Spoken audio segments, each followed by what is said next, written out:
કાજલ હિન્દુસ્તાનીના આપ સૌને રામ રામ, હર હર મહાદેવ. લોકોને એમ લાગ્યું કે બેન નથી આવતા, કદાચ ડરી ગયા છે, કદાચ ફેસ નથી કરી શકતા. રિયલી તમને એમ લાગે છે કે હું કોઈ પણ સિચ્યુએશનથી ભાગી શકું?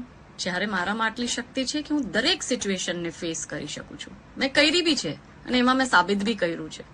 પણ કાલના આખા આ ઘટનાક્રમમાં જ્યારે રાતે હું સૂતી હતી ત્યારે મારા મગજમાં શું આવ્યું એ હું આપની સાથે શેર કરવા માંગુ છું. મારા આંખની સામે જે દ્રશ્ય આવતા હતા એ લિટરલી જે મહાભારતમાં દ્રૌપદી ચીર હરણવાળું જે હતું એ દ્રશ્ય આવતું હતું. એમાં 3 પક્ષ હતા. એક પક્ષ હતું જે અટેક કરતું હતું, એટલે કે દુર્યોધન દુશાસન વાળી ગેંગ. એક પક્ષ હતું જે ડિફેન્ડ કરતું હતું, એટલે કે શ્રી કૃષ્ણ ભગવાન. અને ત્રીજો પક્ષ જે હતો એ મૌન મુખ દર્શક બનીને બેઠો હતો. ચીર હરણી જે થઈ રહ્યું છે ખોટું છે એ જોયે છે છતાં પણ બોલી નતો શકતો, જે કે દ્રોણ, ભીષ્મ અને કર્ણ હતા. કાલના આખા ઘટનાક્રમમાં કોંગ્રેસના જાતિવાદી ઠગોએ મારા ઉપર ખૂબ અટેક કર્યા. એ લોકોના સાથીદારોએ અટેક કર્યા. મગર શ્રી કૃષ્ણ ભગવાનના રૂપમાં પાટીદાર સમાજના અને હિન્દુ સમાજના એ મારા સમસ્ત ભાઈઓ મારા માટે મને ડિફેન્ડ કરવા માટે આવ્યા. કદાચ હું એમ માનું કે દ્રૌપદીને તો કૃષ્ણ ભગવાન જ બચાવવા આવ્યા હતા, એને ડિફેન્ડ કરવા આવ્યા હતા. પણ મને તો મારા કેટલા બધા ભાઈ બહેનોએ સપોર્ટ આપ્યો. કદાચ મારી પાસે નંબર્સ નહીં હોય તો હું પોતાને બહુ સૌભાગ્યશાળી માનું છું. અને મનમાં એ લાગે છે કે સાચે મેં કંઈક તો પુણ્ય ગયા ભાવમાં કર્યા છે કે મને આ ભાવમાં એટલા સપોર્ટિવ ભાઈ બહેન મળ્યા છે. હવે આખા ઘટનાક્રમમાં હું આપને એ જ કહીશ કે આજથી 11 મહિના પહેલા 10-11 મહિના પહેલા મારી એક સભા હતી જે પાટીદાર સ્નેહ મિલન સમારોહ હતો. મંચ જે હતો એમાં આમંત્રણ પાટીદાર સમાજની તરફથી હતું. ઓડિયન્સ જે હતી એ 100% પાટીદાર હતી. અને એ સભામાં જે મને વિષય આપ્યો હતો એ લવ જિહાદનો વિષય આપ્યો હતો. એ સભા સુરતમાં હતી અને લવ જિહાદના વિષયમાં પણ બોલવાનું હતું. જે તે વખતે જે ઘટનાક્રમ થયા હતા એ ઘટનાક્રમ સમસ્ત સમાજની સામે મૂક્યા હતા. એમાં બધા જ સમાજ આવી ગયા. હવે આ 5-10 સેકન્ડની ક્લિપ જો તો એ ભ્રમિત કરવા માટે જ ક્લિપ બનાવી છે, જેમાં એમ લાગે છે કે હું પર્ટિક્યુલર કમ્યુનિટીને ટાર્ગેટ કરું છું. પણ જો તમે મારો આખો 50 મિનિટનો ઉદ્બોધન સાંભળો તો એમાં મેં સમાજના દરેક દાખલા મૂક્યા છે. અને કદાચ મને સમાજમાં શું બની રહ્યું છે દરેક સમાજમાં એ કહેવા માટે મારે શું કરવું પડે, ઉદાહરણો મૂકવા પડે, કહેવું પડે કે જો આપની આજુબાજુમાં આવું થઈ રહ્યું છે આપણે ધ્યાન દેવું પડશે. હવે એને ક્રોપ કરીને, ટ્વિસ્ટ કરીને, એડિટ કરીને નાની એવી શોર્ટ ક્લિપ ચલાવવામાં આવે ઇન્ટેન્શનલી 11 મહિના પછી જ્યારે ચુનાવ છે. અને એ પણ કરે છે કોણ? કોંગ્રેસી નેતાઓ. કેમ કે પોતાને ખબર પડી ગઈ છે કે રામના નામે આ હિન્દુ સમાજ એક થઈ ગયો છે. અને એ જાતિવાદી ઠગ નેતા પોતાના રોટલા, ચુનાવી રોટલા શેકવા માટે અથવા એની કંઈક અપેક્ષા હશે, પોતાને એક નેતા બનાવવા માંગતો હશે, કા દેખાડવા માંગતો હશે કે હું પાટીદારનો નેતા છું. એને આ જે પણ કાવતરું રહી છું. પણ સાચ કો આજ ક્યાં, જે સાચું હોય એને સાથે સદૈવ ભગવાન હોય. અને ક્યારે ઈશ્વર ન આવે તો એ નિમિત્ત બનાવીને મોકલે છે, જે નિમિત્ત મારા હિન્દુ ભાઈ બહેનો કાલથી અત્યાર સુધી મારા માટે સંઘર્ષ કરી રહ્યા છે.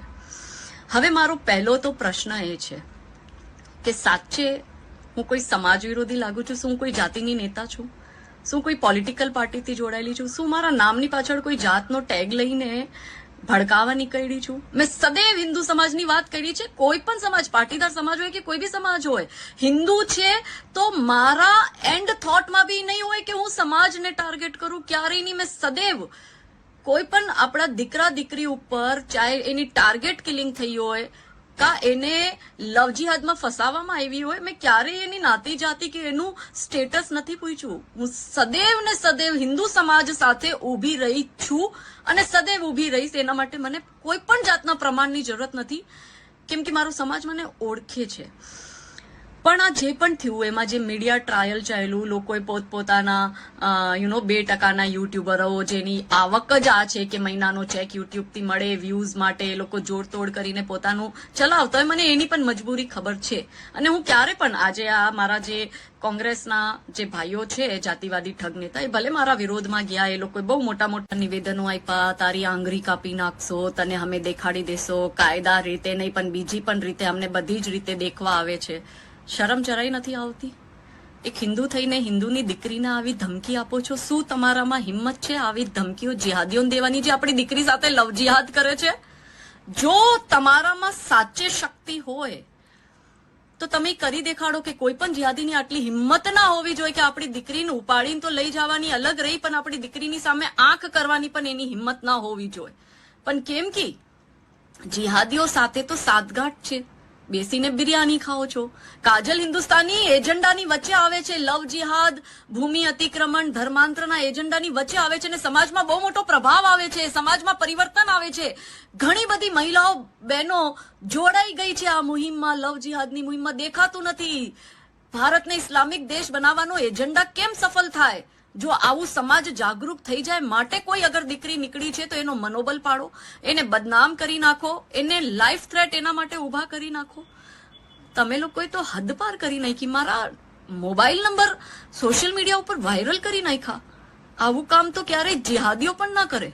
તમે એટલા કોંગ્રેસના જે લોકો છે એટલા જ્ઞાવિતા છો. મને તમારા ઉપર સાચે ગુસ્સો બી નથી આવતો, મને એકચ્યુઅલી તરસ આવે છે કે આ તમારી કેવી માનસિકતા છે.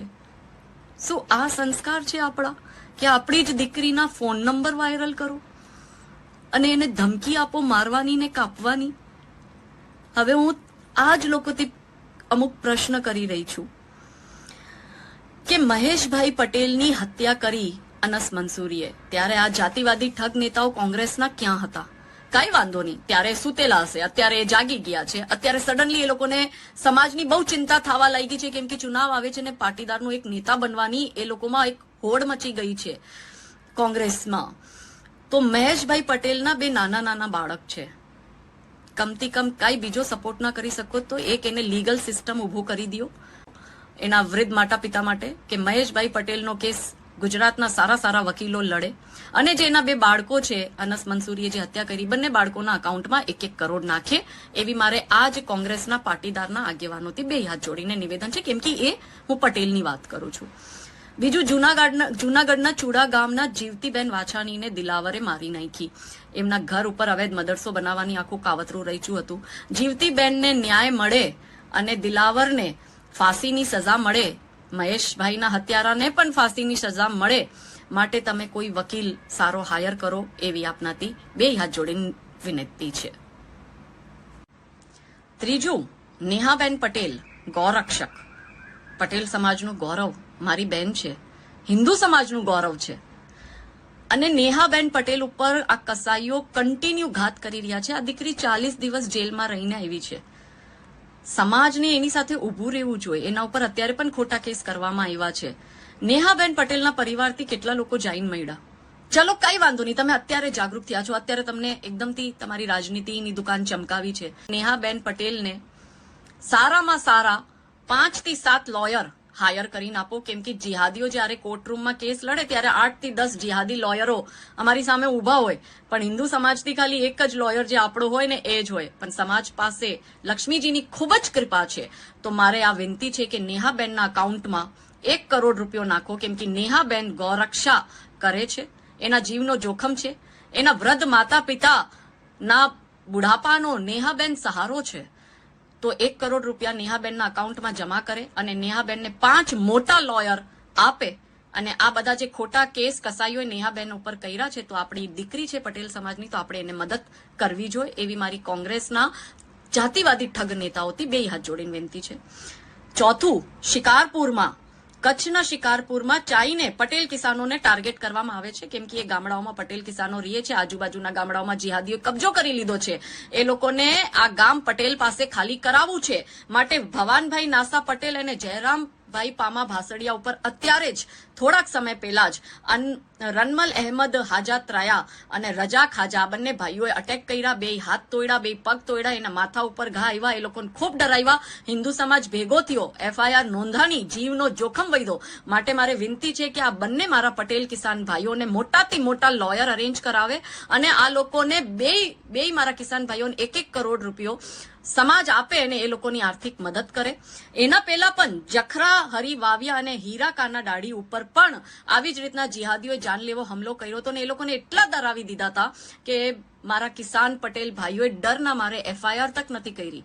આપ જ્યારે પણ કહેશો અમારા હિન્દુ સંગઠનના કાર્યકર્તાઓ આપને એમના ઘરે પણ લઈને જશે. એટલે મારી વિનંતી છે, મોટાથી મોટા લોયર હાયર કરો ને મારા આ ચારેય કિસાન પટેલ ભાઈઓના અકાઉન્ટમાં પૈસા નખાવો, 1-1 કરોડ રૂપિયા, અને સારાથી સારા લોયર હાયર કરીને આપો. 1-2 લોયરની 5-6 લોયરની ટીમ જોઈએ, કેમ કે જિહાદીઓ ટીમ લઈને આવે છે.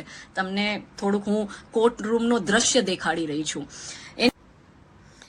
અને મોરબીના જે આ જાતિવાદી ઠગ કોંગ્રેસી નેતાઓ છે, એ પણ વિનંતી મોરબીનું હિન્દુ સમાજ કરી રહ્યું છે કે રાજેશભાઈ ગઢવી મોરબીના જ વ્યક્તિ હતા, ત્યાંના નાગરિક હતા, જેને ધનતેરસના 1 દિવસ પહેલા મોહમ્મદ વલી જામે જેની હત્યા કરી નાખી. એ મોરબીના છે.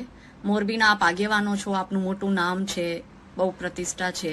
આપના કોંગ્રેસી આગેવાનોથી એ જ વિનંતી છે કે રાજેશભાઈ ગઢવીને ઇન્સાફ દેવડાવો, ન્યાય મળે એના માટે એને સારાથી સારા મોટા વકીલો હાયર કરી દો, જેથી કરીને જે જિહાદી છે છૂટે નહીં અને એના પરિવારને આર્થિક મદદ મળે. એમાં આપની જે પણ ઈચ્છા હોય એટલી આર્થિક મદદ એના પરિવારને કરજો. અને મોરબીનું એક પણ ઓજી વિષય ચાલી રહ્યું છે, મની મંદિરનું, જે આપણો સ્વાભિમાન છે, જે ગૌરવ છે, મોરબીનું મની મંદિર, એના ઉપર અવૈધ ઢાંચો ઉભો કર્યો છે. હવે મને ખબર છે કે લીગલ એસ્પેક્ટથી કદાચ આપ ઢાંચો હટાવી ન શકો, તો એટલું કામ કરજો કે જે અવૈધ પાણી અને લાઇટના કનેક્શન જઈ રહ્યા છે, આપનામાં ખૂબ શક્તિ છે. જેવી રીતના આપ મને બહુ સ્ટ્રોંગલી મને કીધું છે, એટલે મને ખબર છે કે આપનામાં ખૂબ શક્તિ છે. તો એ કામ એક જરાક કરાવીને દેખાડજો કે અવૈધ પાણી અને લાઇટના કનેક્શન હટે એવું. અને રફીક નામના જિહાદીએ કાલે અંજારમાં 12 હિન્દુ મજદૂરોના ઝોપડા જલાવી નાખ્યા છે. જો સમય મળે તો એ જોતા આવજો અને જે પણ આર્થિક મદદ કરી શકો આપ પ્લીઝ એ લોકોને આર્થિક મદદ કરજો. અને સાથે સાથે મારે હિન્દુ સંગઠનોને એ પણ કહેવાનું છે કે હવે આપણે તો બધા કરીએ જ છે અને કરવા પછી પણ આપણે ક્યારેય જશ ના મળે, અબજશ જ મળે, કઈ વાંધો નહીં. પણ હવે ક્યારે પણ લવ જિહાદના કેસ આવે ત્યારે આ બધા ચહેરા તો આપણે જોઈ જ લયા હશે કે કયા ચહેરા છે જે જાતિવાદ ઉભો કરે છે. જાતિવાદી ઠગ નેતા જે અત્યારે રિપ્રેઝેન્ટેટિવ બનીને બેઠા છે. હવે જ્યારે પણ લવ જિહાદના કેસ આવે તો રાતના 11 વાગે કે 12 વાગે પ્લીઝ આ નેતાઓને જરૂર કોલ કરજો ને એને કહેજો કે આપણી સાથે પોલીસ ચોકીમાં ચાલે અને એ લોકોને જ આ કેસ લીડ કરવા માટે દેજો. એટલે શું છે કે જ્યારે અનુભવ કરશે ત્યારે જ તો ખબર પડશે, કેમ કે બહુ ઈઝી છે એસી કેબિનમાં બેસીને મોટી મોટી વાતો કરવું, પણ ગ્રાઉન્ડ ઉપર ઉતરીને રાત જાગરણ કરો અને કેસને હેન્ડલ કરો ત્યારે આપને ખબર પડે ને. આટલું તો મને લાગે કે આપણે આ જે જાતિવાદી ઠગ છે કોંગ્રેસના, એને એટલું તો દીકરીઓ માટે કરવું જ જોઈએ. હવે એન્ડમાં આટલું જ કહીશ કે જે પણ બન્યું, મને ખબર છે કે ગુજરાતનો પટેલ સમાજ બહુ સમજુ સમાજ છે. ગુજરાતના પટેલ સમાજને ખબર જ છે ને મારી સાથે ઊભું જ છે. આ સરદાર વલ્લભભાઈ પટેલની ભૂમિ છે જેને અખંડ ભારતનું નિર્માણ કર્યું. અને આપણે બધા અત્યારે રામના નામે બધા એક થયા છે, એટલે અખંડ હિન્દુ રાષ્ટ્ર બનાવશો અને લવ જિહાદ મુક્ત ભારતનું નિર્માણમાં આપણે બધા સહભાગી બનશો. પણ જે લોકો એવી ઈચ્છા રાખે છે કે કાજલબેન માફી માંગે, તો અમે લોકો સ્વામી વિવેકાનંદને ફોલો કરીએ.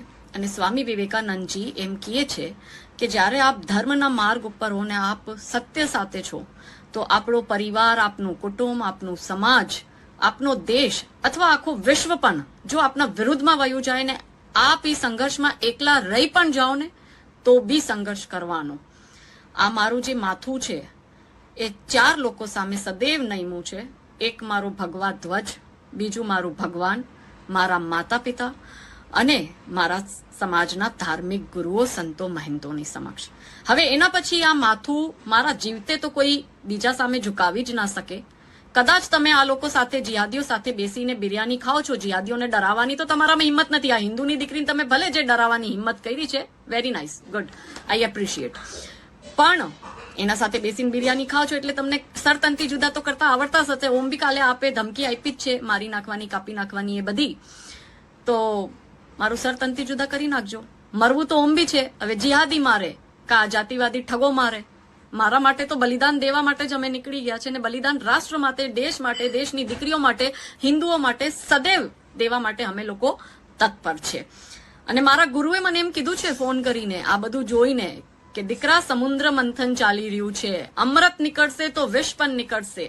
અમૃત પીવા માટે ઘણા બધા દેવતાઓ લાઈનમાં લાગ્યા હતા, પણ વિષ તો મહાદેવ જ ધારણ કર્યું હતું સતયુગમાં. આ કલયુગમાં કદાચ અમૃત મળે તો તું સમાજને આપજે, પણ જો આ વિષ તારી સામે આવી રહ્યું છે તો તું મહાદેવની ભક્ત છો, અને વિષ ધારણ કરવાની શક્તિના ભક્તમાં જ હોય છે. એટલે મારા પટેલ સમાજને બે હાથ જોડીને વિનંતી છે કે આ જાતિવાદી ઠગ નેતાઓ જો આપને નાતી જાતિની રાજનીતિ કરીને આપને ડિવાઈડ કરવાની જે કોશિશ કરી રહ્યા છે એ લોકોથી જોવાતું નથી. આ બધા અત્યારે ચૂંટણી આવી છે, આવી ગઈ છે, એટલે આ બધા જાગી ગયા છે, બધા બરસાતી મેંડક. તો આપ પ્લીઝ આ લોકોના કાવતરાથી બચજો. મને ખબર જ છે કે આપને બધાને સત્ય ખબર પડી જ ગયું છે, પણ સમાજ માટે, ધર્મ માટે કાલે પણ લડતી હતી, આજે પણ લડીશ, ભવિષ્યમાં પણ લડીશ. લવ જિહાદ, ભૂમિ અતિક્રમણ ને ધર્માંતરણ એ વિષય ઉપર સદૈવ કામ કરીશ. આ લોકો ભલે ગમે એટલું મારું મનોબળ તોડવાની કોશિશ કરશે, પોસિબલ નથી. ભારત માતા કી જય, જય જય શ્રી રામ.